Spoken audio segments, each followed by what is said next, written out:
guys, I'm Rori, and you are listening to Rori's Room, the podcast where we discuss anything and everything life throws at us. Welcome to Season 3, More Than Just a Job. I am sitting down with creatives and professionals who are chasing and shaping the work they have always wanted to do. This season is all about sharing different perspectives from different fields and revealing just how those paths might have changed them along the way. This week, I sit down with my good friend TJ Borkenhagen, a UW-Whitewater graduate of professional writing and publishing. TJ has faced the first of many obstacles of the job market, and he is using this developmental time to create music and memories for himself and others by focusing on playing gigs, making covers, and creating original music. Without further ado, let's meet TJ. How are you, TJ? Oh, I'm doing great, Rory. It's so cool to be here. Trying to live life and enjoy it. It's so cool to be here. Thank you so much for having me. Of course. Life's good. I'm so happy to have you on this. I've been thinking a long time, and you've always had such a good presence around the university, so I knew I just wanted to have you on this podcast. Oh, well, thank you so much. Like I said, it's really cool to be here. I'm very, very happy to have this opportunity. I love your podcast. Thank you. It's really cool. Like sometimes it'll pop up in my YouTube algorithm. I'm like, oh, I gotta listen to it. I love your creative work, Rory. It's really cool. You bring a lot of special character to it, which is so neat. Thank you. Sometimes I feel like it's exactly like my mind. It's just all scatterbrained. There's topics for everything. So I figure, like, what better branding is it to just be everything and anything? No, that's awesome. It keeps it genuine, which is so cool. Exactly. How's the weather over by you today? I can't say I've been outside today, so I wouldn't quite know, but overcast, we're in the middle of Wisconsin winter, so yeah, it's all right, but seems like a nice day. How about by you? I feel like the same. I mean, the last few weeks have been really cold. I don't know if you've been over here, but it's been like negative degree weather. So I'm happy that these last few days have at least like gotten above zero. For sure. It feels tropical by comparison. It's tropical. Yeah, absolutely. I only have one class this semester in person, so I don't really have to venture out too much if it's too cold, but I just feel for the people that have to go out at 8 a.m. Yeah. Oh my gosh, right? It's gotta be crazy. No, for sure. I feel like I'm just like waiting for the spring. Like, I'm such a warm weather person, so it's like when I found out that groundhog said 6 or 8 more weeks of winter, I was like, don't you know I'm dying over here? I'm literally waiting for the flowers to bloom. But I know. So I did read something to talk about the groundhog. So a group chat, I've got my friends, they're going crazy about, no, not 6 more weeks of winter. But then another friend sent us an article that apparently there's a Wisconsin groundhog, and he gave a different result versus the national groundhog. Really? The Wisconsin groundhog, he's in Sun Prairie, I think. He said we're getting an early spring. So I don't know if that's... I believe the Sun Prairie groundhog. Right, I want to. God, I really hope he's right.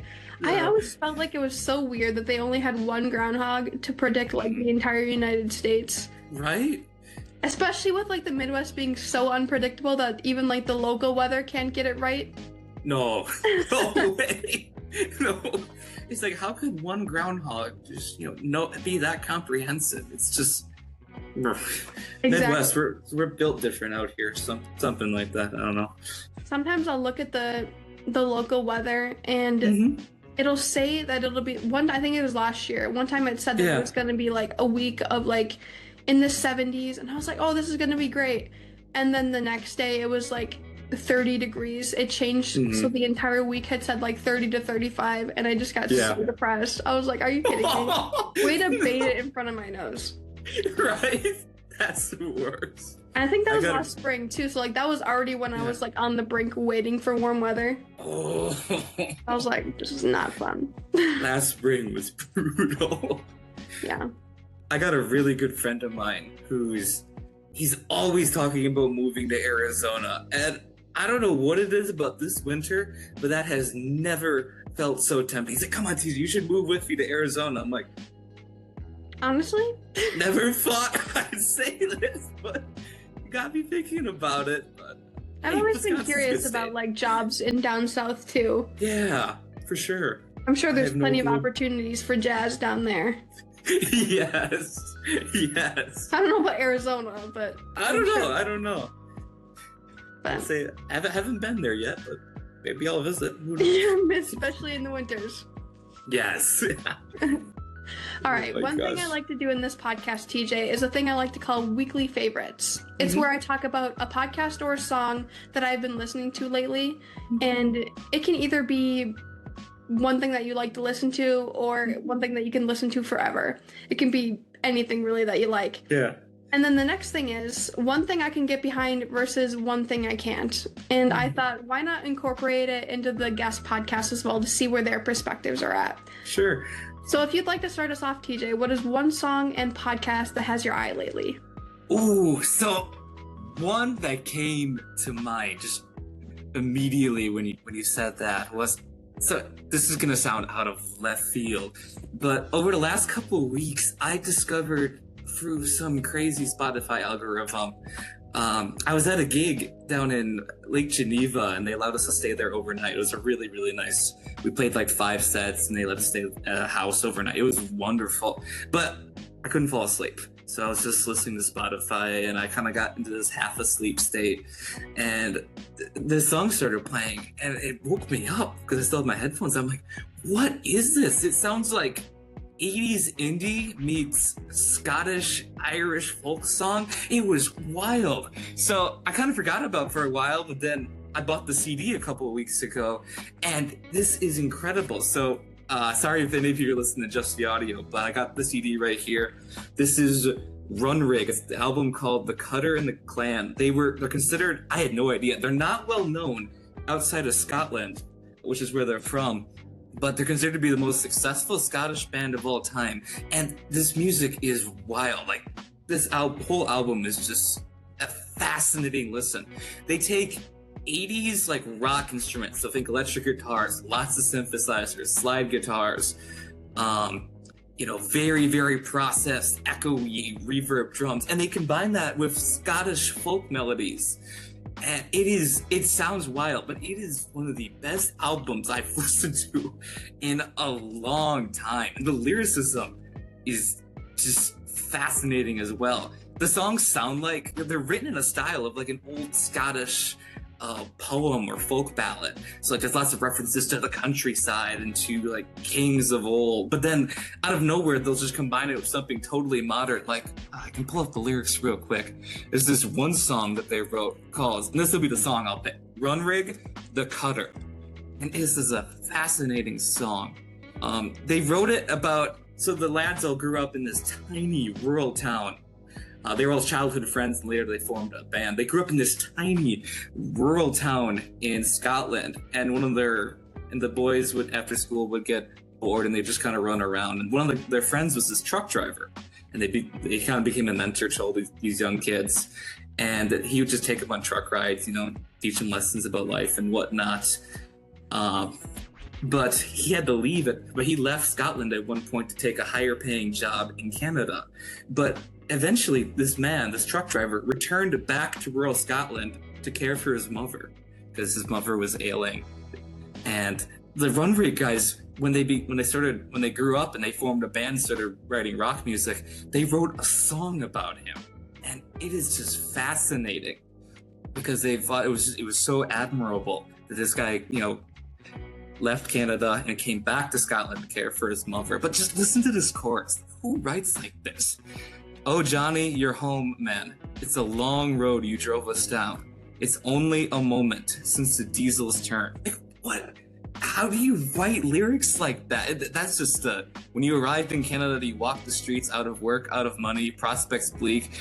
Now the plane comes down from the morning sky and you touch the land where the fire won't die. Nobody writes. These are poetic. There's meter and just it's like the Scottish folk poems. It's just amazing. But then you listen to the song and it's all like electric guitars and rock instruments. It is so cool. So it's out of left field. I've been loving this band over the last few weeks. Yeah, so Run Rig, The Cutter. That's going to be the song. epic. It's just tremendous material. I highly recommend listening to the whole album. It's so hard to describe this music, where they make the guitar sound like bagpipes, but it's amazing. It's so amazing. It's always fascinated me how musicians write music, because I can write like a whole fictional novel, but I can never write meaningful words enough that would fit into like a 2 to 5 minute song, and especially convey the meaning, like in this song that you were talking about, where he would come back and care for his mother and talk about like the long road that they have been on. Of course that we can think of like plenty of words to describe that, but the problem more is to find the perfect words that you can fit in and still have it be catchy and caught on to music trends. And I definitely know what you mean by like finding stuff out of left field. Lately, I've been like listening to so many Instagram ads where I'll just be like scrolling through Instagram, and like every other story is like a music ad, and I don't know how it does it, but I'm like catered to like every single one of them, and they could be like completely different genres, but they're like so good. And a lot of these artists are just starting out, so like I feel like Instagram is doing such good advertising for them. But yeah, I'm not very good at keeping up with like new releases. I'm always like, the kind of person who like listen to 5 songs on repeat. And then like sometimes I'll go to like my homepage or something to see a new release, which if it wasn't for so many people freaking out about Noah Kahan's new single, I would probably have been way late to the party. But I just recently listened to The Great Divide, and it was so good. I started playing it while I was preparing for this episode today, and one thing I love about Noah Kahan's music is that it's pretty much 2 songs in one, and usually songs will last like 3 minutes or so, but I think this one is like 5-minute runtime, and it was so good. His music has such a peaceful tone, like the Lumineers and a lot of other folk indie music artists, and I can usually listen to it for like hours at a time, and it makes me feel like sometimes I just like picture myself like walking determined through like a bugless prairie, if you know what I mean, like there's no bugs, nothing to bother you. I'm just like on a mission for God knows what. But I think it really calls to me because after my freshman year, I actually almost dropped out, and I almost renovated a van and like traveled the world. That's always been a passion of mine that I've always wanted to do, but I have one flaw that would probably prevent me from doing that ever, and it's that I get crazy motion sickness. So I got like severely nerfed in that way. So like I could have never done that. I could even like be like playing a video game that is like in first person, and I get motion sick. I'll be in the car for like 5 minutes and I'm motion sick. So it's like living in a van and traveling the world. I don't know if that's in my area, but I admire everyone else who does it. Yeah, for sure. Yeah, my mom's the same way. Whenever we would go on, especially, so this is kind of random, but my truck is older, and you feel everything when you drive on the road, like every pothole, every little divot. I get that with my poor mom. She's like, "No, I couldn't do it." That's all right. But yeah, Noah Kahan, what a songwriter he is. It's amazing. He just has a way of, I love his lyricism in particular.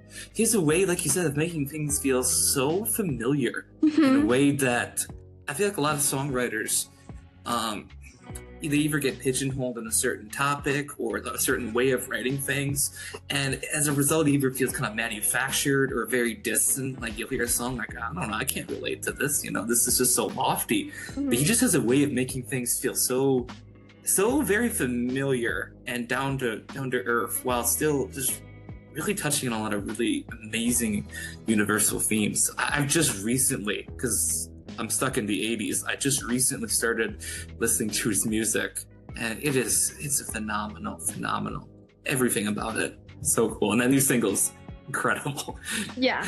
I actually, like, touching on your familiar thing, I actually had thought that I had listened to it. I started it, and I was like, I feel like I've listened to this before, and then I checked the date, and it was just released like yesterday or whenever. Yeah. But I was like, I could have swore I already listened to this, and then like, a little bit in, I was like, oh wait, I haven't listened to this, and then it would just like bounce back and forth between have I listened to it and have I not. It's like that's just the familiarity. I think a lot of his songs reflect like the same vibe. And I also really like that about them. It's like they're so similar, but they're so different at the same time. Oh yeah, no, he's incredible. He's incredible. I didn't hear his music until very recently. It was actually I don't know what this Lake Geneva gig led me to discover all sorts of music, but a bunch of the guys there, they were like, "Oh, T, you know this Noah Khan song?" And I'm like, "I've heard the name, but I don't think I have." And they just started playing it because they all knew him by heart. And I'm like, this is unbelievable. I know. And it's unbelievable. And just the lyrical depth. I wish I had more concrete words to describe it, but it's just, it's so interesting and so, I feel like involved. But in a good way, because you know that all those words he's writing, they have real substance behind them. There's no cliches. He's a phenomenal artist. And if you ever find yourself looking for something to do, really listen to his lyrics. There's so many different songs where I'll listen to it and I'm like, oh, this is a really good song. And then later I'll come back and like really listen to the lyrics and realize just how meaningful it is. Yeah. And that's another like way that I really admire how people write music. I could never personally, like I can write narratives and blogs and maybe screenwriting. Like it's got enough storytelling aspects to it that I can probably do, but the most that I've ever tried to get into like music writing was like when I was like a depressed teenager trying to write songs, or when I like wrote my jingle for like an audio class. Like I wrote a jingle that we used for a commercial or something, but it was I definitely admire songwriters just because I could never do that. You learn so much about people, about the music they listen to, and I think this is a wonderful thing. And it's so cool to be able to share music between each other, and it's enriching. It's so enriching. Yeah, this is so much fun talking about. I figured it would work best since you are a musician. So I was like, what better to bring this in? But now that we got that established, first and foremost, I wanted to congratulate you, TJ, because you just released your first EP, Fields of Fire, featuring 2 original songs and 2 covers.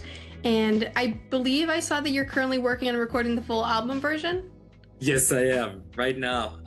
Lots of time right now, post-graduation, so I've been writing songs like crazy. Probably won't use most of them, but pretty much all my free time has been recording. So I'm really excited. I'm actually really happy with how a lot of it's turning out. So we'll see how it goes. But yeah, more to come for sure. More to come. I want this to be complete as an album. So. Well, good. I listened to it a lot when I was working like on your outline, and I didn't realize I had it on repeat until like 30 minutes later when I had already listened to so many of the songs, and I was like, dang, this is really good.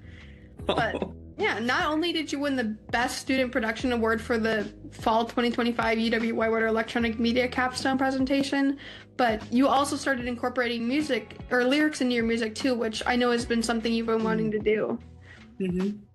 How did that come into your process? I know capstone can be pretty stressful since you have to do it all in one semester, but how did that process go for you? Yeah, so with capstone, I wanted the original vision for the EPs. I wanted to be all original songs. I think I even wrote that on the outline with Jim, and I wanted to really focus on, because lyricism has always been my weak point. Which is, I always thought was kind of ironic because my major was, writing and words, but it never seemed to translate to lyrics or poetry or anything along that. So I originally wanted to have 4 unique lyrical songs for capstone, but it didn't quite work out. I felt I needed more time than that, so I covered a song by the Alan Parsons Project, incredible band, incredible musicians, and also a song by Ride, and that also included 2 original instrumentals. I just felt like I wasn't confident enough And I talked to, people I knew, my brother, some of my closest musician friends, and showed them like the lyrics I was writing, and like, hey, what do you think about this? I just want to make sure I wasn't getting stuck in my own head, like we were talking about earlier, being your own worst critic.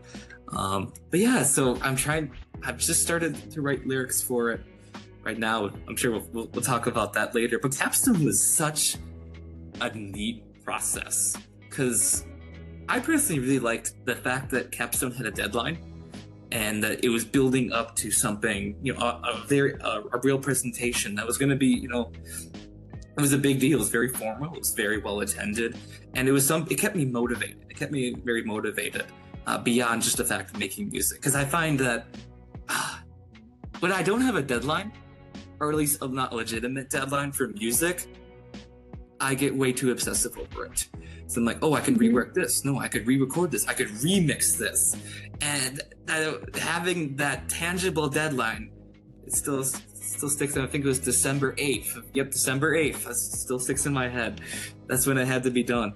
And that just really helped me just find that balance between something that I was trying to make perfect, which we all know is not possible. As Noel Gallagher said, true perfection has to be imperfect, because if you're trying to be perfect, it's not, by nature, it's unattainable.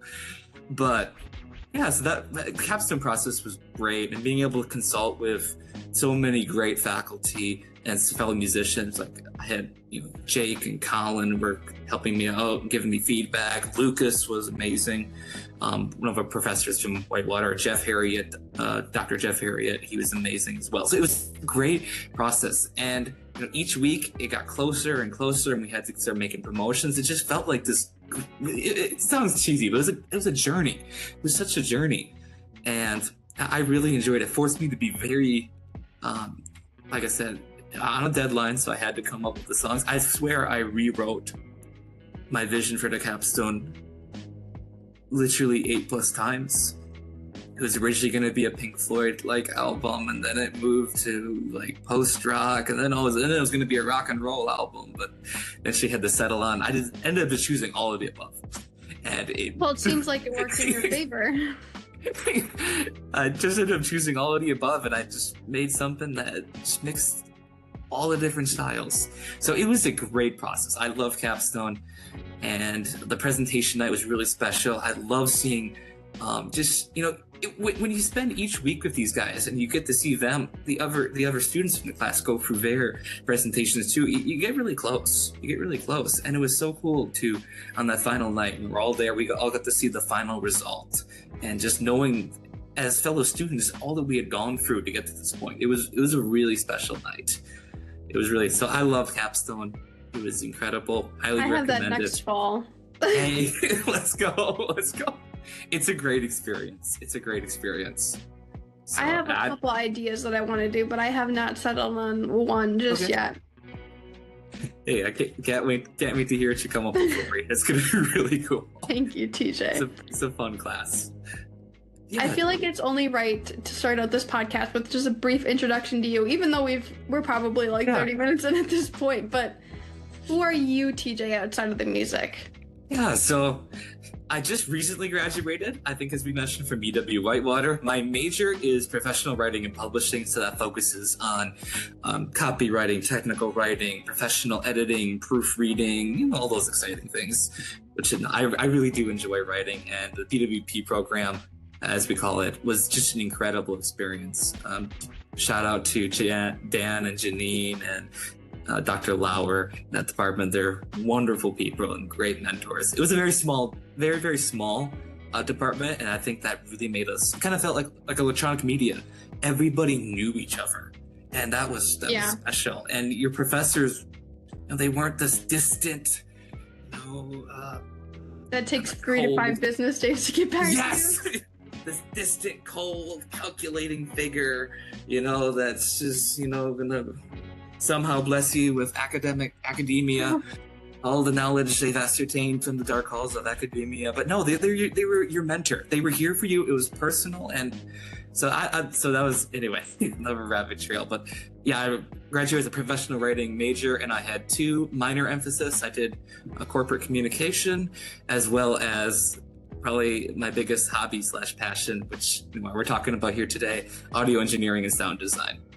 So yeah, that's who I am outside of being music. I'm applying for jobs right now and see where that goes. Looking for writing jobs right now. Yeah. Technical writer, editor. I prefer to be an editor, but I love editing.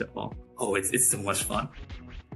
I feel like editing is just, I think one of the reasons why it's my favorite thing is that you've gone through all of this. You've done all the production, all the pre-production, and just seeing it all come together is one of the most satisfying feelings. Yes.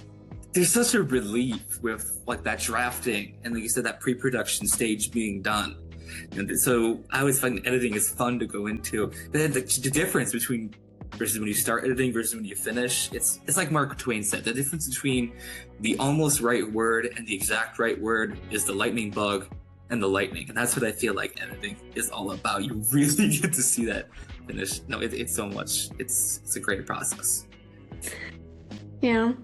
Well, as someone who is very business-minded, I know it can be really hard to stay in work mode, always looking for a way to spin things so they work towards your career. Sure. And like I said, like I feel like a lot of creatives have that problem where they're always trying to work something in to fit what they're doing currently. But how have you ever had trouble maintaining a work-life balance in this transitional period of your life, like after college, or maybe even like during college? During college, it was a tremendous struggle. That's a lot. I know it's a lot of what, people, in their senior, junior years or whatever, anytime during college. College is difficult. College is difficult. It's a struggle. College was very difficult because I am not a no person. I'm a yes person. If there's an opportunity and I want to do it, I am going to somehow fit it in. Even if it means I have to be mixing my songs at 3 a.m, don't recommend it. Been there. I will. Yes. Not with songs, but with video. But yeah. Oh, I bet. Anderson was at 12:05. Always those late nights. Don't get me started. But no, yeah, it was a lot. So, but when you enjoy something, like for me, it's so hard to say no. So any audio opportunity that came up, any recording opportunity that came up, any gig opportunity came up, if I wanted to do it, it was so hard for me to say no. So like, at the end of every semester, I would just feel so burnt out. But in the end, it's like it's when you look back, I feel like a lot of it was worth it. Some of it wasn't, especially when you got really burnt out. But oh yeah, I feel like taking that risk was a big part of college for me. And every time I did take a risk like that, 9 times out of 10, it was really, really good. Yeah, but post-grad, it's been interesting. I had a friend text me the other day. She was like, "Hey, how's life post-graduation?" And I said, "Boring." It's so weird going from, UW-Whitewater. I was, even as a commuter, I was there 6 days a week. Oftentimes we were recording until 3 a.m. I see people I knew all the time. I was, if different campus clubs and whatnot. You were busy every single day of the week. I love that. And now post-grad, it's kind of like, okay, all that college stuff, you realize just how dependent you can become on like your university for, I don't want to say like, friendships usually like transcend university, but just for opportunities to do things. When you get post-grad, you're like, oh, I actually, these aren't being offered to me anymore. It's, I either have to go out of my way to go find them, or in a lot of cases start them yourself. So that's been interesting. So I guess there really hasn't been a work-life balance post-grad, because I'm still applying for jobs, just gotta wait to hear back.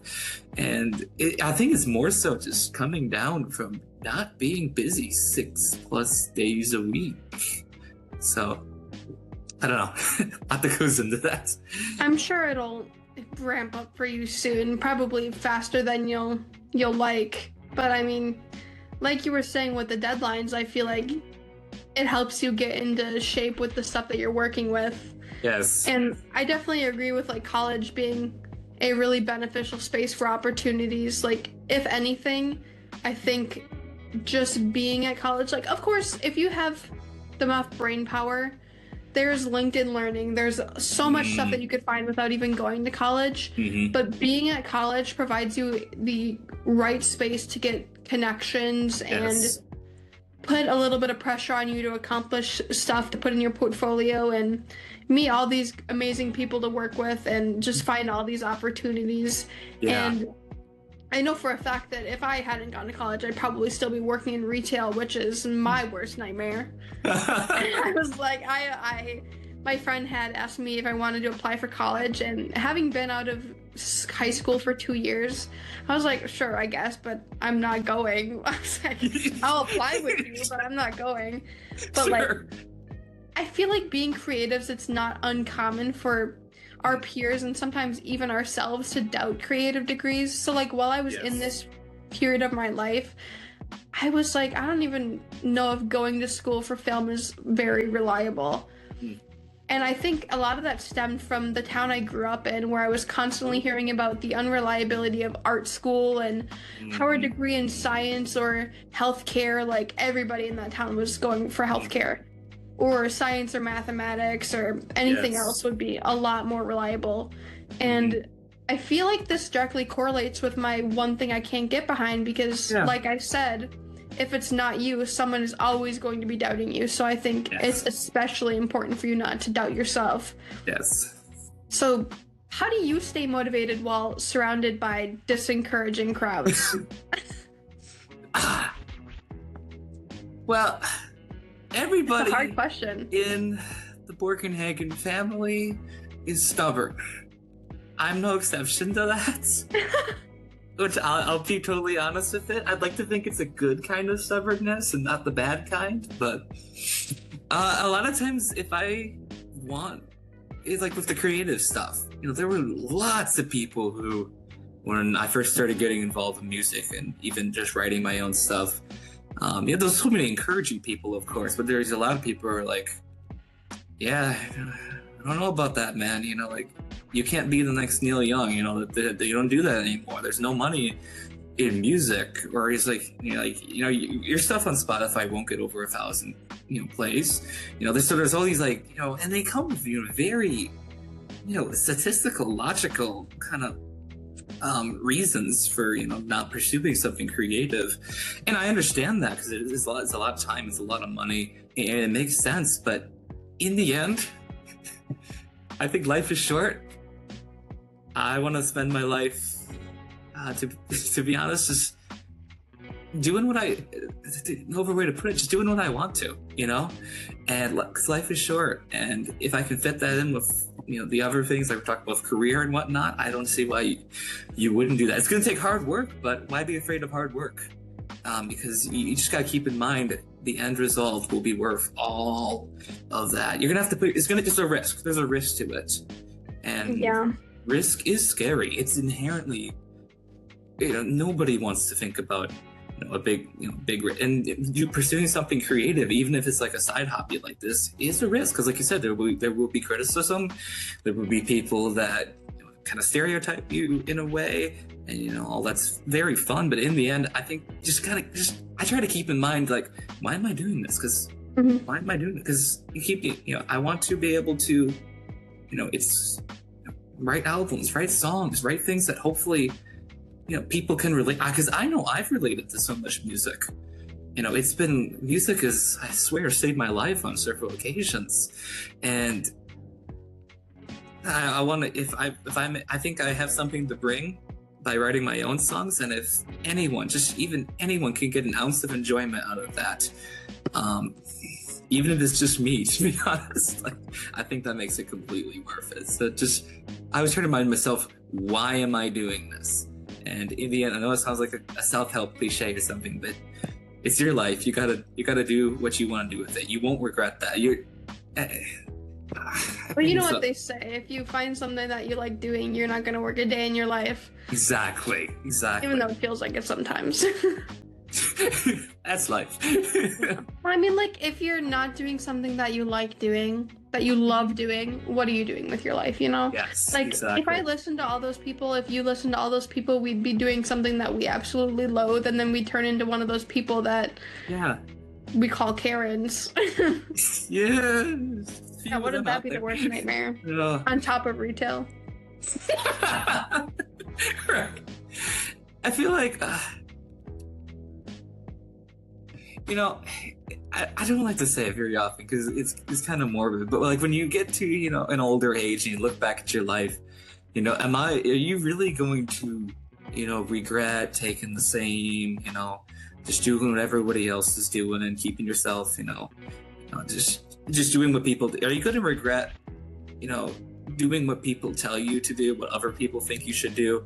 Because I don't think so. Because I think what you're going to think about is, I didn't go for this. I wish I went for this. You know, because like just conforming to what, you know, and again, a lot of people are so good intentioned when they give you, you know, advice, like you said, about going into a science field. It's very good, well intentioned. But I think when you look back, you get to the old age, you're going to regret not going for those things, especially like when you're in college and you had the opportunity to do them, or when, like, you know, you're a bit younger and there's more flexibility to, you know, move around and go try new things. I just think you got to make the most of the time that we've been given here. So yeah, that's heavy, but I tend to be a philosophical person, so. No, I love it. Yeah. And like, I feel like in music, especially, like, you as a very versatile musician, I'm sure it was pretty hard to like set on one specific thing. Like, even you were talking about it in your capstone, how you couldn't decide which one you wanted to focus on, so you just focused on everything. Yes. So I mean, like, yes, it's really hard to do. So like, especially when you became probably more invested in music as a career, were you just open to wherever music took you, or were you kind of chasing a very specific portion of your music career? I would say, yeah, it's more so just kind of went with the flow of things. When I came to Whitewater, I was really only involved with, you know, very few bands. There was a band that I was in with a couple of my buddies, so that really wasn't, you know, going to. It was more of just, you know, we were just hanging out. And when I came to Whitewater, I was really only involved with, like, you know, maybe playing for my church on Sunday. I really wasn't thinking about getting I really hadn't even ever thought about recording before. But just, you know, over time, as I got more into music, I just, you know, kept trying new things. And it's hard to really, one thing led to another.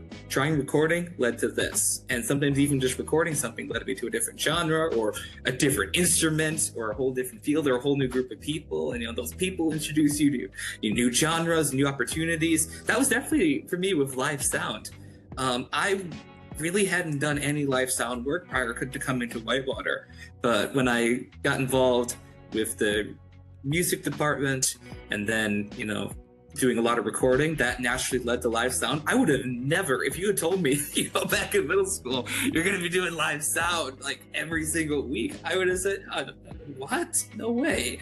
But, you know, trying one thing, especially like with a music scene, or with, you know, like I said, instruments production, leads you to be more open to trying another. And I think that's just a beautiful thing.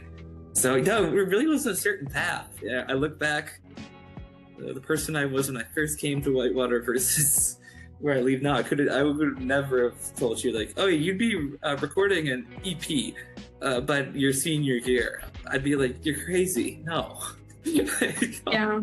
So do you think that keeping your, like, mind open and, like, not really focusing on a specific field really helped you find footing as a musician at UW Whitewater? Not particularly. I mean, I think it's just different for every person. For me, that's just kind of the way I like to roll with things. I like to try new things, see where they go, kind of suss them out, and then, you know, one thing just leads to another. But I've known a lot of people, like a couple of my close friends are music majors at Whitewater. You know, one of my really good friends, he studies piano. And I know for him, keeping that goal on becoming a pianist, like that one individual particular goal, really helped him and kept him motivated. For me, I'm a bit more of an abstract personality, so I like to try new things, meet new people, and just kind of see where that goes. So that worked for me, but I don't particularly believe it would work for everyone. Everyone's so different, and that's a wonderful thing. So, but for me, just putting myself out there and trying new things, that's what led me to discover more things that I really enjoyed. So I know that being in the creative field and meeting a lot of new people can be like pretty intimidating, but like a lot of the ways that we can improve is by doing that. But there are really big, difficult things to that. Like when you put yourself into that environment where there are plenty of other people, you reach the part of that environment with comparison culture, which I'm certain you're familiar with as a musician. Yes. And just as an artist, comparing your music to others and maybe listening to that voice in your head where like when you grew up and when people were saying like, oh, you can't make music a career and it's unreliable and stuff, like it can be really easy to feel like you're falling behind or that you're not doing enough. And I'm very curious as to how you've experienced that in music. Yeah, comparison culture, I feel like it really kind of those, and I know we both know them way too well, and I always enjoyed those days, but like the days when we'd watch everyone's presentations on the big screen with the professor there, that's where I feel like, I mean, as much as you like try to put yourself in a mindset like, no, just everyone's work is different, I want to enjoy it, those thoughts always creep in, like they're doing better than I did, or oh, like I don't know, or even like, to be honest, we've all been there, like, oh yeah, my presentation was better than theirs, and that just, it's very, I think it's very I think it's a bad mindset to get into, of course, but in music it does. See, in a lot of music circles I'm involved in, and I'm very thankful for this, there's been, as long as good musicians recognize when other musicians are legit, and once we kind of, at least a lot of circles I've been around, once we kind of establish like, oh yeah, kid, this guy, he knows how to play, he's a good bandmate, whatnot, or he's a good artist, once musicians recognize that in each other, I feel like there is a lot of tolerance for just different styles, which I think is really, really cool. I've worked with, like for example, one of the gigs I do is I volunteered as a bassist for an on-campus organization called Crew for 2 or 3 years, and that was really, really cool. But the bass playing style that I play is totally derived from like 70s rock and Rush and Queen and Pink Floyd. It's very different from what they were used to hearing based on more of typical praise and worship music. And I always kind of thought like, oh, I wasn't sure if my playing style was going to get a lot of opposition. But it was really cool, and I saw this lots of other things. It was when you meet, good-natured, creative people, they tend to celebrate the differences rather than, stigmatize them or highlight them. Because we all learn from each other. I think if you get yourself in that right mindset, when you see someone whose work is very different from yours, and you have to not make it about comparison, but more so like I said, as long as you can tell this person's putting in good effort and their work is legit, you gotta celebrate the differences in music with other people.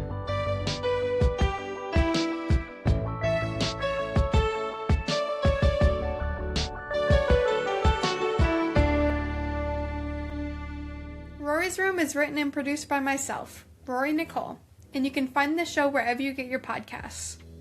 Theme songs and background music were produced by TJ Borkenhagen. You can follow Rori's Room on Instagram, @Rori's Room, and follow me at itsrory_x for updates on the show and a few more glimpses into life behind the mic. If you enjoyed today's episode, drop a review wherever you listened in. The goal of this show is to share my story and the stories of others in a way that makes people feel a little less alone. The next episode will be out April 12th, 2026, where we will be sitting down with artist and designer Sienna Fromme. Tune in the following week, April 19th, for the final part of TJ's episode. Thank you so much for listening, and I will see you all next time in Rori's room.